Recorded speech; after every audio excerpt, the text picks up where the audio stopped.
Greetings viewers, Eric the Car Guy here, also known as ETCG1. If it's your birthday, happy birthday. Today I'd like to share with you some of the tools that I often find myself using when working on Hondas and Acuras. As some of you may know, I was a dealership technician for about 8 years for Acura. I also worked on Hondas outside of that. So I probably would say that my area of expertise is with Hondas. And over the years, there are certain go-to tools that I went to, and I thought I'd share those with you today. They're over here on my workbench. Now, a basic set of hand tools for sure, okay? That's what you're gonna need. I'm not covering every single tool. I'm just covering the tools that, like I said, I went to the most over the years, that I used a lot, that I found useful when working on Hondas. And if I'm honest, I'll probably get through shooting this video and later on, you know, smack myself in the head and think of 5 other things. But these are the ones that when I went through my toolbox that I found. First, I love having a light in my pocket.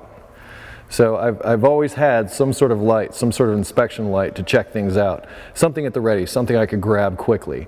It may seem silly, but it's these little things. In fact, another tool that I use quite a bit that I don't have laying here is my pen. How many times did I write down on a work order things that were wrong? And, you know, sign my paychecks, come on. This, I get asked about a lot. This is just a jumper connector for the, you know, pulling codes, either for ABS or for the check engine light, whatever. All this is I actually took this off a harness. I made this myself. Honda makes these.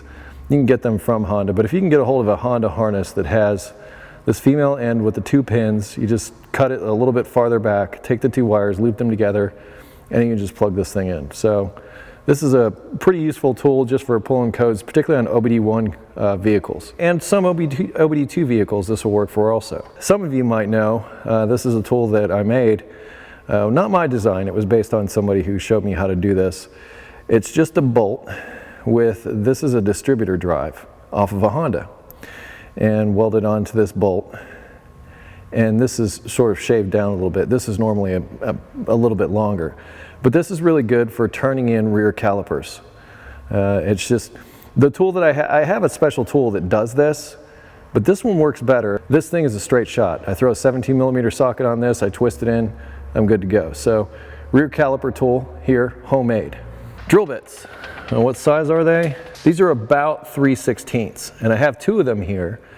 Whenever I would do a dual overhead cam timing belt on like a B series engine, I would use these to hold the cams in place. There's a special place for that.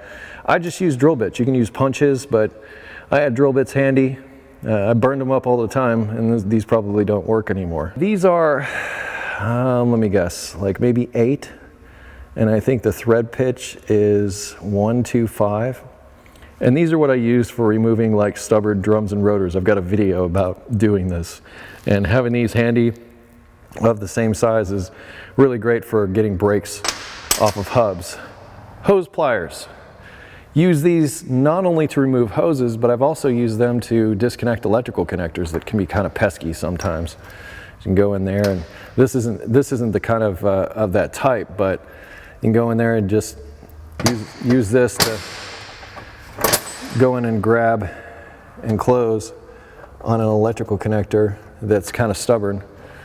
Really useful. So not just hoses, I've also used those for other things. I actually have a larger set as well that's of a larger diameter that I use also, and I probably use this middle one the most. They came in a set of 3. I'm going to do what I can to put links in the description to as many of these tools here as possible so that you can get them for yourself. Also, Needlenose Pliers. I like the long versions for getting into things. This is really great for doing hose clamps. I've also used it for removing hoses. If you've been watching my videos a while, you've seen me use these a lot. Small pair of vice grips. If the hood struts or hatch struts fail, this is a great way to hold them up. You gotta be careful though. I've got a scar on the top of my head from when one of these let go on a hood that I was working on, but these can be handy for that purpose, as well as other purposes like small fasteners. For whatever reason, these are like my go-to vice grips, and always have been when working on Hondas. I remember I told you I wasn't going to go over basic tools so much, just because, I mean, that's rather obvious. But the sockets you seem to use the most are 10, 12, 14, 17, and 19. when working on Hondas. And what I have here are my 1/4" versions, which I used quite a bit, the 12, 10, and there's an 8. Also swivel sockets. I have a swivel 12 and a swivel 10. Use those quite a bit. This Phillips head 1/4" bit I use for installing mud flaps a lot. I didn't have to remove the wheels to do it. I could just sort of sneak in behind the wheels and screw the mud flaps on.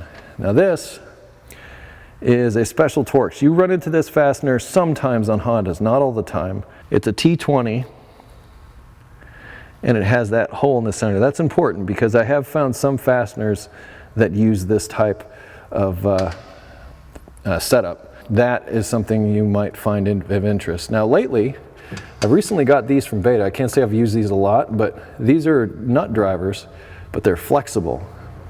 I've really gotten into using these lately.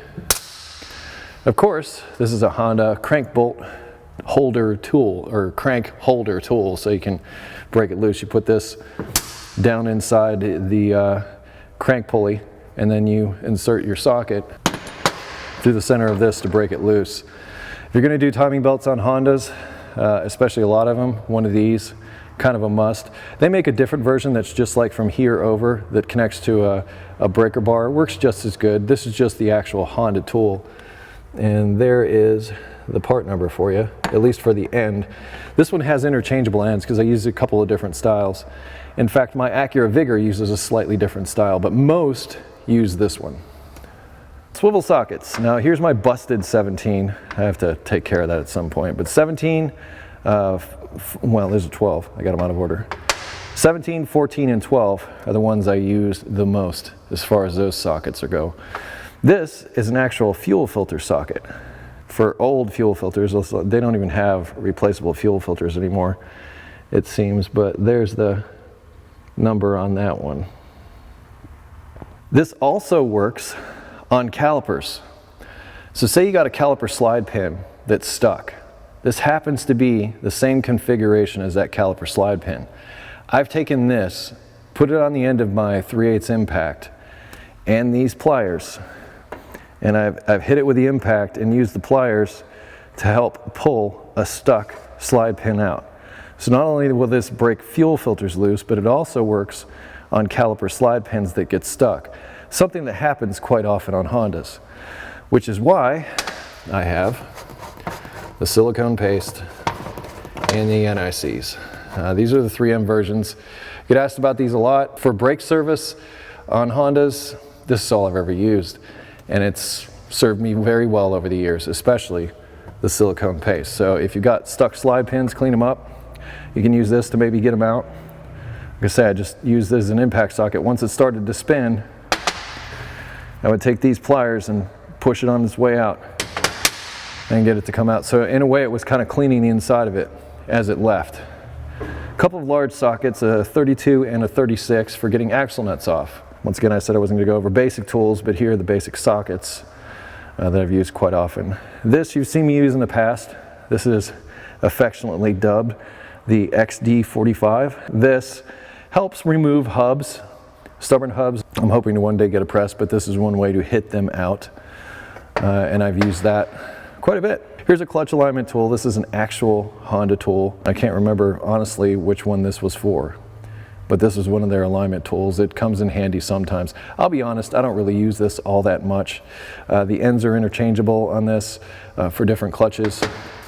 I honestly don't even remember how I ended up with that.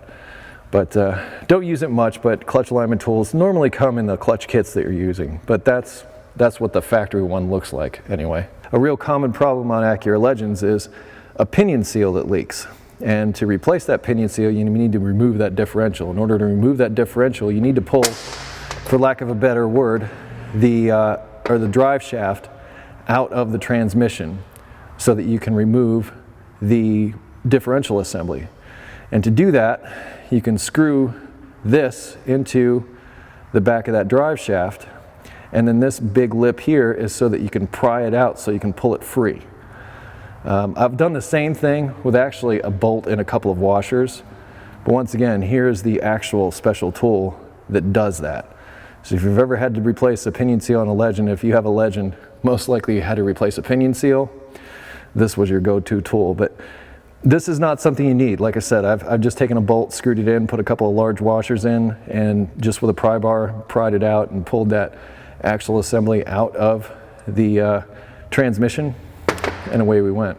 But axle drive shaft is, I would call it a drive shaft. It's probably a better word, because there is a shaft that runs between the transmission and the differential. It's only, well, it's not much longer than this, but you know, it has sort of a cupped end on it, sort of like this, and then when you pull it out, it disengages from the differential and you can go about your business.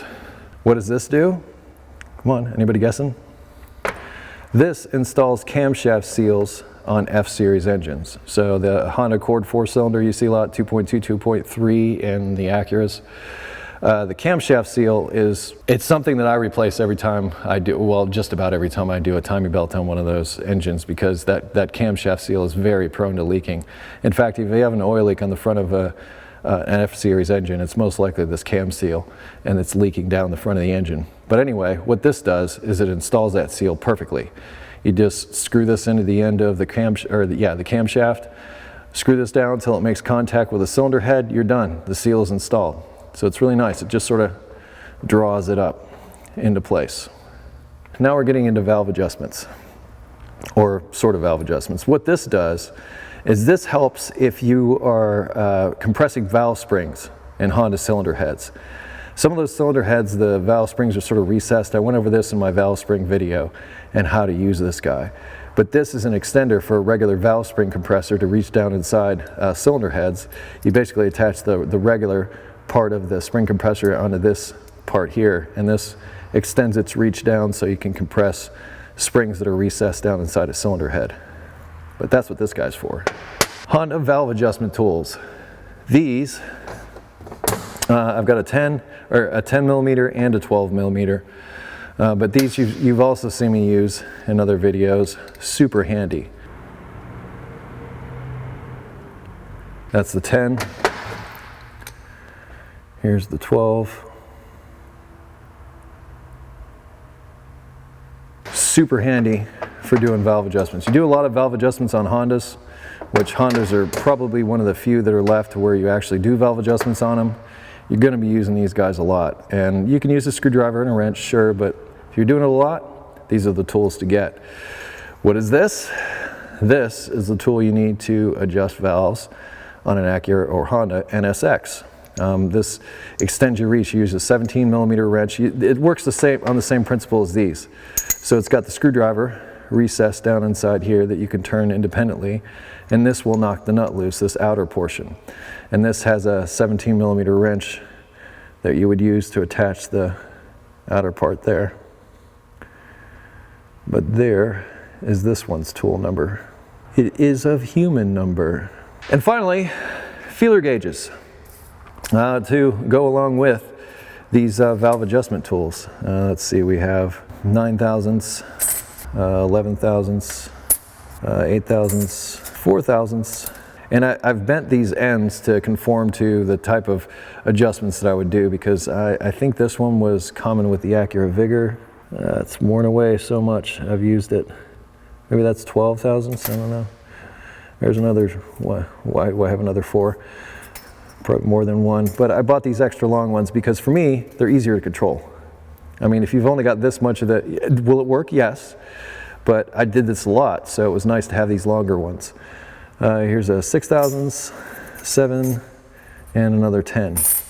So some of these I might have bent in different configurations depending upon what I was working on. Okay, getting back over here, I mean, I know we sort of skipped about, but we're making a loop around. These two kind of go together. These are for removing those plastic clips that hold like lower splash shields that you need. This is a pinch style. Sometimes this one works.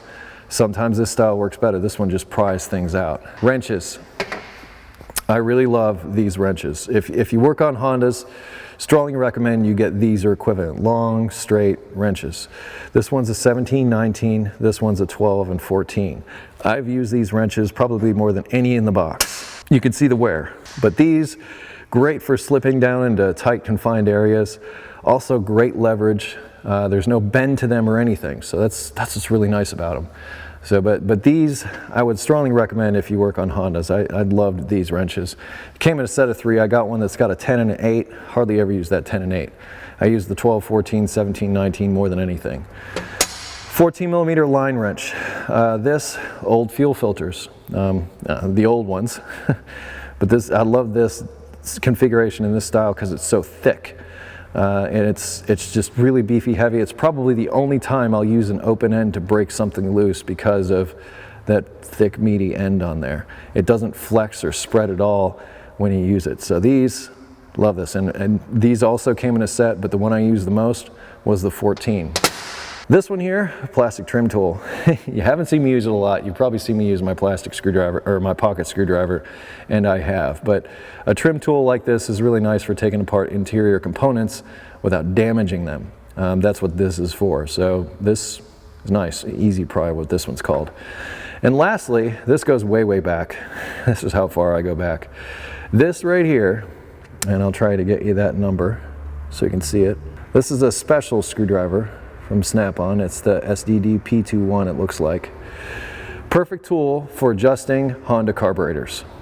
The old style, the Keenan carburetors, the adjustment was sort of backed up against the firewall, so you had to sort of sneak down in there, and this was the perfect length to get in there and do the idle adjustments on that carburetor. So this was the favorite tool, and like I said, it's only this size that seemed to work. And there you have it, the tools that I use most when working on Hondas. Yes, of course, basic hand tools and such, but that covers a lot of the tools that were my go-to tools or the specialty tools that I used when working on Hondas and Acuras. Hope the information was useful to you. As I said, I'm going to try to put links down in the description to as much of this as I possibly can. Obviously, the homemade stuff I can't. Oh, and by the way, if you're wondering what the XD45 was, this was a bolt that I think this was for like holding down a light fixture or something. I don't know. I found this, I literally found this thing on the side of the road. It just happened to work, it happened to fit. So sorry, I'm not gonna be able to give you a link to that, but maybe if you're in construction, you'll know what that is. Anyway, if you have automotive questions, I'd ask that you go to eric2carguide.com. There's a welcome video there to tell you about the stuff we have there to help you. You wish to connect with me socially, Google+, Facebook, Twitter, now Instagram. Close each of my videos with be safe, have fun, stay dirty. I'll see you next time.